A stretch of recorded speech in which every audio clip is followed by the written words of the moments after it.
నమస్తే, నా పేరు తేజస్విని. బీసీఎన్ న్యూస్ కి స్వాగతం. ముందుగా ముఖ్యాంశాలు. ఢిల్లీలో ఎన్డీఏ ఉపరాష్ట్రపతి అభ్యర్థి సిపి రాధాకృష్ణన్ తో సీఎం చంద్రబాబు భేటీ. రాధాకృష్ణన్ కు టీడీపీ పూర్తి మద్దతిస్తుందని ప్రకటన. ఆగస్టు 25 నుంచి రాష్ట్ర వ్యాప్తంగా స్మార్ట్ రేషన్ కార్డులు ఉచిత పంపిణీ. మొత్తం 1.45 కోట్ల కుటుంబాలకు 4 దశల్లో కార్డులు అందజేస్తామన్న మంత్రి నాదెండ్ల. చంద్రబాబు తన సొంత పార్టీ ఎమ్మెల్యేల అరాచకాలను చూస్తూ కూడా వారిని అదుపు చేయలేకపోతున్నారు. మండిపడ్డ వైసీపీ నేత పోతిన వెంకట మహేష్. అవినీతిపై కొత్తగా తెచ్చిన 3 బిల్లులను సమర్థించిన ప్రధాని మోదీ. కాంగ్రెస్ ఆర్జేడీల అవినీతిపై బీహార్ సభలో తీవ్ర స్థాయిలో ధ్వజం. గెలిచే అవకాశం లేదని స్పష్టంగా తెలిసినప్పటికీ కేవలం రాజకీయాల కోసం ఇండియా కూటమి ఉపరాష్ట్రపతి అభ్యర్థిని బరిలోకి నిలుపుతోందని ఆంధ్రప్రదేశ్ ముఖ్యమంత్రి చంద్రబాబు విమర్శించారు. ఎన్డీఏ కూటమిలో భాగస్వామిగా ఉన్న తెలుగుదేశం పార్టీ ప్రతిపక్ష అభ్యర్థికి ఎలా మద్దతిస్తుందని ఆయన ప్రశ్నించారు. ఢిల్లీ పర్యటనలో ఉన్న చంద్రబాబు ఎన్డీఏ ఉపరాష్ట్రపతి అభ్యర్థి సిపి రాధాకృష్ణన్తో మర్యాదపూర్వకంగా సమావేశమయ్యారు. ఈ భేటీ అనంతరం ఆయన మీడియాతో మాట్లాడారు. ఎన్డీఏ భాగస్వామ్య పక్షాలని ఏకగ్రీవంగా సిపి రాధాకృష్ణన్ను ఎంపిక చేశాయని, ఆయనకు తెలుగుదేశం పార్టీ సంపూర్ణ మద్దతిస్తుందని చంద్రబాబు స్పష్టం చేశారు. రాధాకృష్ణన్ తనకు పాత మిత్రుడని, దేశం గౌరవించదగిన వ్యక్తి అని కొనియాడారు. అత్యాధునిక సాంకేతికతతో కూడిన స్మార్ట్ రేషన్ కార్డులను రాష్ట్ర వ్యాప్తంగా ఉచితంగా పంపిణీ చేసేందుకు రాష్ట్ర ప్రభుత్వం శ్రీకారం చుట్టింది. ఈ నెల 25వ తేదీ నుండి 4 దశల్లో ఈ బృహత్తర కార్యక్రమాన్ని చేపట్టనున్నట్టు మంత్రి నాదెండ్ల మనోహర్ ప్రకటించారు. విజయవాడ సమీపంలోని కానూరు సివిల్ సప్లైస్ భవన్ లో ఏర్పాటు చేసిన మీడియా సమావేశంలో ఆయన ఈ వివరాలను వెల్లడించారు. ఉప ముఖ్యమంత్రి పవన్ కళ్యాణ్ ఆశయాలకు అనుగుణంగా ప్రభుత్వ సేవల్లో పారదర్శకతను పెంచి చివరి వ్యక్తి వరకు ప్రయోజనాలు అందాలనే లక్ష్యంతో ఈ కార్యక్రమాన్ని రూపొందించినట్టు మంత్రి తెలియజేశారు. రాష్ట్రంలోని 1,45,00,000 కుటుంబాలకు ఈ స్మార్ట్ కార్డులను అందించనున్నట్టు పేర్కొన్నారు. ఈ కార్డుల పంపిణీ ప్రక్రియను ఆయా రేషన్ దుకాణాల వద్ద గ్రామ, వార్డు సచివాలయాల సిబ్బంది సహకారంతో పండుగ వాతావరణంలో అందజేస్తామని అన్నారు. ఉప ముఖ్యమంత్రి గారు పవన్ కళ్యాణ్ గారు అనేక సందర్భాల్లో చెప్పింది ఏంటంటే, కామన్ మ్యాన్ ని, సామాన్యుని మనం ఆదుకునే విధంగా ప్రభుత్వం నుంచి ఏ పథకం చేసినా, ఏ కార్యక్రమం చేసినా అందులో నిజాయితీ ఉండాలి. అందులో భాగంగానే రాష్ట్ర వ్యాప్తంగా ఈ నెల 20వ తారీఖు నుంచి స్మార్ట్ రైస్ కార్డుల డిస్ట్రిబ్యూషన్ ప్రారంభించబోతున్నాం. దాదాపు 1,45,00,000 రైస్ కార్డ్స్ ఉచితంగా. ఇప్పుడు ఎవరికైతే కార్డ్స్ ఉన్నాయో వారందరికీ కూడా, కొత్తగా దాదాపు 6,71,000 మందికి మనం నమోదు చేసుకున్న వాళ్ళకి కూడా ఈ అవకాశం కల్పించి ఒక భారీ స్థాయిలో టెక్నాలజీని ఉపయోగించుకుంటూ, బహుశా భారతదేశంలో ఎక్కడ కూడా ఇప్పటి వరకు ఇటువంటి కార్యక్రమం జరుగుండదు. ఎందుకంటే ఎలక్షన్ కమిషన్ కూడా చాలా సమయం తీసుకుంటుంది. 25వ తారీఖున ప్రారంభించబోయే ఈ కార్యక్రమం క్షేత్రస్థాయిలో ఇంటింటికి వెళ్లి అందించడానికి కోసం కూడా ఒక ప్రయత్నం చేయబోతున్నాం. సో గ్రామ సచివాలయం, వార్డు సచివాలయం డిపార్ట్మెంట్ తో టైఅప్ చేసుకుని ఈ కార్యక్రమాన్ని రాష్ట్ర వ్యాప్తంగా 1,45,00,000 కుటుంబాలకి అందించే విధంగా ఈ స్మార్ట్ రైస్ కార్డ్స్ తీసుకొచ్చాం. ఇదివరకు కూడా మీ అందరికి కూడా వివరించాం. మేము దీంట్లో చాలా స్పష్టంగా కేవలం ప్రభుత్వ చిహ్నాలు, ఎవరైతే ఫ్యామిలీ హౌస్ హోల్డ్ హెడ్ ఉంటారో వాళ్ళ ఫోటో ఒక్కటే ఉంటుంది. సేఫ్టీ మెజర్ గా QR కోడ్ ఉంటుంది. వెనక వైపు కుటుంబ సభ్యుల వివరాలు, అదే విధంగా ఒక కస్టమర్ టోల్ ఫ్రీ నంబర్ లాగా ఒక హాట్ లైన్ ఒకటి ఏర్పాటు చేసి 1967 అనేది ఎవరైనా ఎప్పుడైనా ఫోన్ చేసుకోవచ్చు.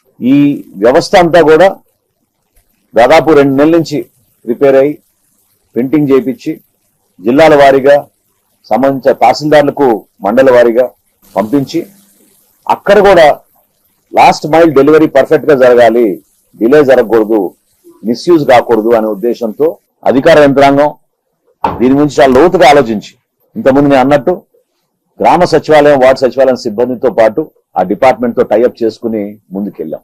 ఈ యూనిక్ ఫీచర్ లో మొట్టమొదటిసారి మేము డెలివరీ చేసే ముందు కూడా QR కోడ్ ఏర్పాటు చేసి ఇటువంటి బాక్సెస్ లో కార్డ్స్ అన్ని కూడా పంపించడం జరుగుతుంది. అంటే ప్రతి తహసీల్దార్ గారికి, ప్రతి మండలానికి ఆ సంబంధించిన ఫేర్ ప్రైస్ షాప్ నంబర్ ఏదైతే ఉంటుందో ఆ ఫేర్ ప్రైస్ షాప్ కి సంబంధించిన కార్డ్స్ అన్ని కూడా ఇటువంటి బాక్స్ లో సీల్ చేసి, ప్రతి బాక్స్ కి మళ్ళీ ఒక QR కోడ్ పెట్టి ట్రేసబిలిటీ ఏర్పాటు అయ్యే విధంగా, ఏ రోజుకి అక్కడ మేము డెలివరీ చేసామో ఆ రోజు నుంచి సరిగ్గా మండల స్థాయికి వెళ్ళినప్పుడు అక్కడి నుంచి తహసీల్దార్ గారి ఆఫీస్ నుంచి స్థానిక గ్రామ సచివాలయం, వార్డు సచివాలయం సిబ్బందితో కలిసి ఆ ఫేర్ ప్రైస్ షాప్ డీలరు పంపిణీ చేసే విధంగా ఒక ఏర్పాటు చేశాం. ఇక్కడ మీరందరూ గమనించాల్సింది ఏంటంటే భారతదేశంలో మొట్టమొదటిసారి ఎవరైతే దివ్యాంగులు ఉంటారో, ఎవరైతే 60 సంవత్సరాలు నిండిన వారు ఉంటారో వాళ్ళకి రేషన్ డోర్ డెలివరీ చేయాలనే ఒక ప్రయత్నం గత 3 నెలల నుంచి మేము చేస్తా వచ్చాం. దాదాపు 16,70,000 మందికి ప్రతి నెల ఈ 3 నెలల నుంచి కూడా అద్భుతంగా మేము అందించగలుగుతాం. తన సొంత పార్టీలోని ఎమ్మెల్యేల అరాచకాలను చూస్తూ కూడా వారిని అదుపు చేసే స్థితిలో సీఎం చంద్రబాబు లేరని వైసీపీ గుంటూరు పార్లమెంట్ నియోజకవర్గ పరిశీలకుడు పోతిన వెంకట మహేష్ మండిపడ్డారు. తాడేపల్లి వైసీపీ కేంద్ర కార్యాలయంలో ఆయన మీడియాతో మాట్లాడుతూ ఎమ్మెల్యేల ఆగడాలపై కేబినెట్లో చంద్రబాబువి సీరియస్ డ్రామాలు తాటాకు చెప్పులేరని అన్నారు. తప్పుడు పనులకు పాల్పడుతున్న కూటమి ఎమ్మెల్యేలపై చర్యలు తీసుకుంటే ఎక్కడ తిరగబడతారో అని చంద్రబాబు భయమని ధ్వజమెత్తారు. రాష్ట్రంలో పెచ్చుమీరిన కూటమి ఎమ్మెల్యేల అవినీతి, మహిళలపై దాష్టికాలకు చంద్రబాబే కొమ్ము కాస్తున్నారని ధ్వజమెత్తారు. కేబినెట్ సాక్షిగా ప్రజల్ని పక్కదారి పట్టించడానికి ఎమ్మెల్యేల మీద సీరియస్ గా ఉన్నారని ఎల్లో మీడియా విపరీతంగా ప్రచారం చేసింది. చంద్రబాబు నాయుడు గారిని సూటిగా ప్రశ్నిస్తా ఉన్నాం. చంద్రబాబు నాయుడు గారు, మీరు ఎవరి మీద సీరియస్ అయ్యారు? అసలు సీరియస్ అంటే అర్థం ఏమిటి? నిప్పులు చెరిగిన చంద్రబాబు గారంటే అర్థం ఏమిటి? మండిపడ్డ బాబు గారంటే అర్థం ఏమిటి? ఆగ్రహం వ్యక్తం చేసిన చంద్రబాబు గారంటే అర్థం ఏమిటి? ఈ డైలాగులన్నిటికీ అర్థం ఏంటని మేము మిమ్మల్ని సూటిగా ప్రశ్నిస్తా ఉన్నాం. ఈ డైలాగులు పేల్చి మీరు ఏం సీరియస్ అయ్యారు?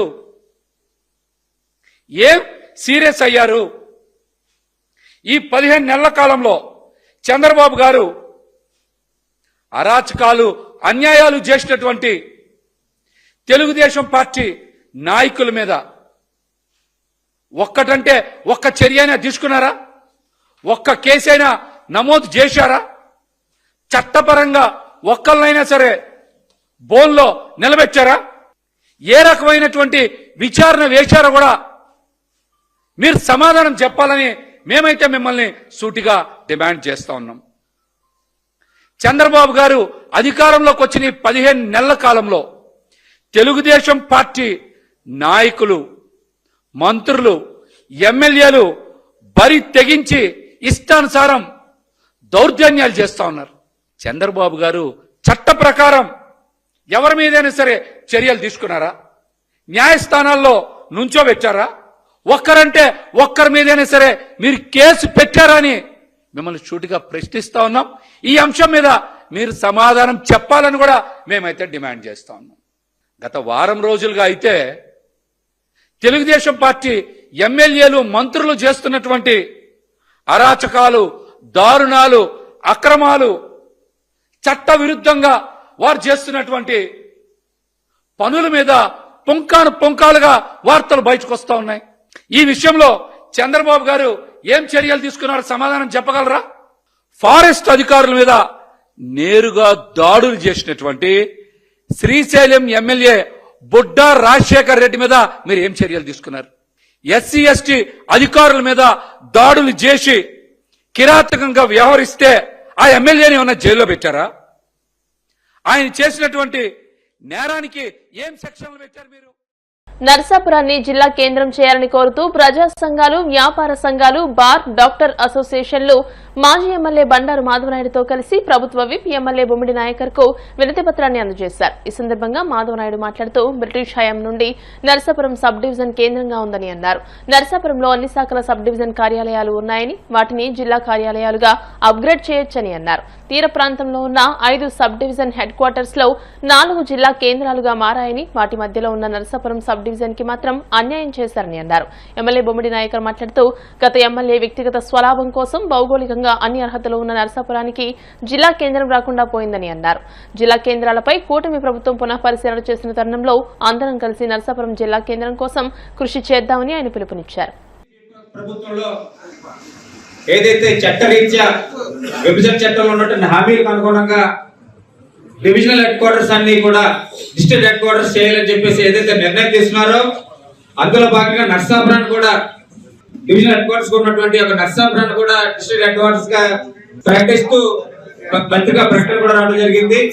అయితే తదనంతరం జరిగినటువంటి పరిణామాల్లో అప్పుడు ఉన్నటువంటి ఈ యొక్క బుధనూరు ప్రసాదరాజు గారు, శాసనసభ్యులు ఉన్నటువంటి బుధనూరు ప్రసాదరాజు గారు అన్యాయంగా అక్రమంగా మన నర్సాపు ప్రజలకి ద్రోహం చేస్తూ ఇది దేవాలయం వెళ్ళిపోయే విధంగా ఆయన ప్రవర్తించడం మనందరికీ కూడా బాధాకరమైన అంశం.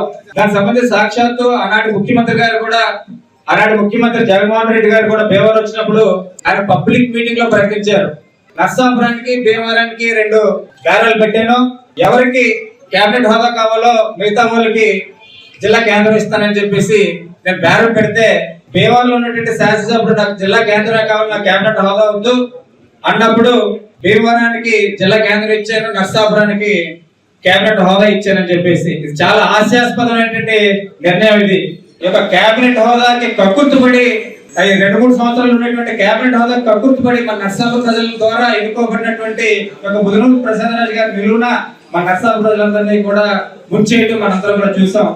అందులో భాగంగా అప్పట్లో ఉన్నటువంటి నర్సాపు ప్రజలందరూ కూడా ఏకమయ్యి రిలే నిరాధ్యక్షులు నుండి అనేక ధర్నాలు నుండి అనేక ర్యాలీల నుండి చేయడం జరిగింది. దాదాపు 2-3 నెలలు నిరవధికంగా చేయడం జరిగింది. అందులో భాగంగా ఆమరణ నిరాధ్యక్ష కూడా చేయడం జరిగింది. ఇప్పటికే డివిజనల్ హెడ్ క్వార్టర్స్ అన్ని కూడా ఇక్కడ ఉన్నాయి. ఇక్కడ నర్సాపురంలో వాటిని మనం డిస్ట్రిక్ట్ హెడ్ క్వార్టర్స్ గా మారుస్తూ వాళ్ళ ఏదైనా ప్రతి ఖర్చు కూడా ఉన్నటువంటి పరిస్థితుల్లో వాళ్ళ మన నర్సాపు ప్రజలందరూ కూడా ఉపయోగపడేటువంటి అంశం కాబట్టి మన వాణి మన గోడు వాళ్ళ మన అందరి తరఫున వినిపించాలని చెప్పేసి మన గౌరవ ఎమ్మెల్యే గారు బొమ్మడి నాయకర్ గారిని విజ్ఞప్తి చేస్తూ ప్రజల యొక్క ఆశీస్సులతో ఈ రోజు ఎన్డీఏ కూటమి అధికారంలో రావడం జరిగింది.